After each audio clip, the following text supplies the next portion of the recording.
I'm Major Kelt. This reassign is temporary, so don't get too comfortable. Count on it, sir. I'm against it, but Commander Templeton says you're the best he has, and it's time to give you another chance. This is Lieutenant Underhill, call sign Hellcat. Stay under her wing and out of my way. The floor drops at 0930. Be ready. Yes, sir.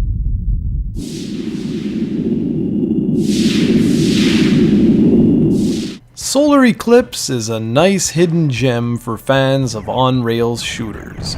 The game was developed by Crystal Dynamics and was originally pitched as Titan Wars, and that's what it's actually called in Europe. However, the name was changed in North America as marketing felt it would sell better if the game was pitched as a sequel to 1994's Total Eclipse on the 3DO, which was also developed by Crystal Dynamics. Both games share similar gameplay and graphic style.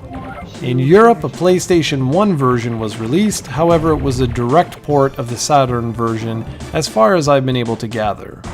The North American SEGA Saturn version was released in 1996 and features some truly terrible box art, which is a shame because I'm sure that's one of the main reasons why so many people ignored this game back when it was first released. Solar Eclipse feels very much like Panzer Dragoon in that you're always being pulled forward, but you can fly around the screen any which way you'd like.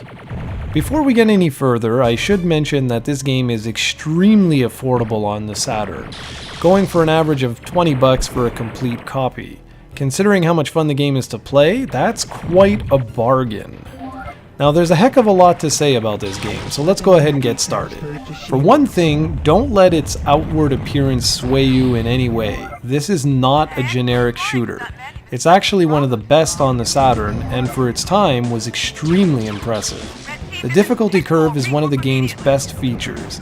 It puts up a challenge without ever feeling cheap. As you down enemy fighters, you will find things like shield restoring items, power-ups, etc., but at no point do you ever feel godly. As you progress through the various missions, the game slowly increases in challenge by throwing more enemies at you, but also by providing more and more paths for you to take. In order to progress, you need to dodge incoming fire while strategically shooting enemies. I've seen Panzer Dragoon experts get destroyed by Solar Eclipse because the age-old flying around the screen in a circular motion while you fire at everything in sight doesn't work here. There are enemies that will learn your pattern and wipe you out. Others that you'll destroy will cause an explosion that fills the entire screen, making it impossible to see incoming hostiles or environmental hazards. So you need to be smart about how you dodge incoming fire, as well as which targets you want to eliminate. I really like this because it makes you think before you act. The good news is that while the game is challenging, it's not frustrating. There's an autosave feature that makes progression fun, even if I wish there were a few more checkpoints in every stage. Progression works as you'd imagine. You continue to fly forward for an extended period of time as you take out countless enemies, and then you take on a boss fight. These are extremely interesting and make use of one of the game's other core features, rotating. By pressing the L and R buttons, you can rotate the ship, and this is a must in some of the later levels if you want to avoid smashing into walls and other objects in the environment. Speaking of which, the draw distance is good, but not great. You can traverse, I'd say, about 80% of the game without any problems, but every now and then you'll smash into a wall that you really should have seen coming sooner than you did.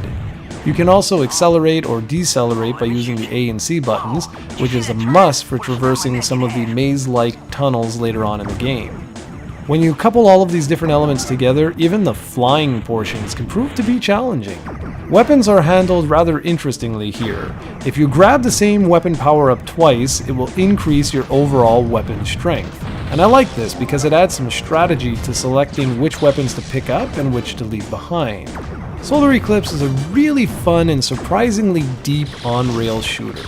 If the game didn't give off the impression that it was just another generic game, I'm sure this would have been remembered as a Saturn classic. But alas, so few people know anything about it. But those that do usually praise the gameplay, but also its unique storyline. Between each mission, there's an FMV story that's told, and while yes, some of the acting is a bit cheesy, Claudia Christian and Gary Hudson deliver solid performances. While the opening cinematic might leave a lot to be desired, the acting and directing tightens up quite a bit by about a third of the way through the game, and it only gets better from there. I also enjoyed the fact that the story continues on through the missions themselves, where there's a little bit of banter every now and then. Your teammates also provide useful information for taking out boss characters and where to travel next when there's branching paths. And a lot of people consider the FMV in this game to be among the best on the SEGA Saturn.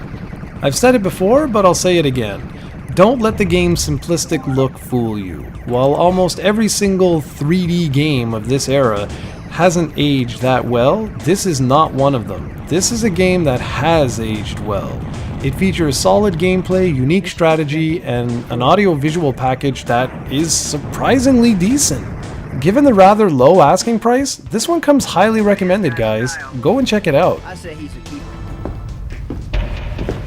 That is not the way we fly an Alpha Wing, Cross. We take our mission objectives seriously. My objectives are powder right now, pal. How about yours? You do not want to piss me off, Lieutenant. Sure I do.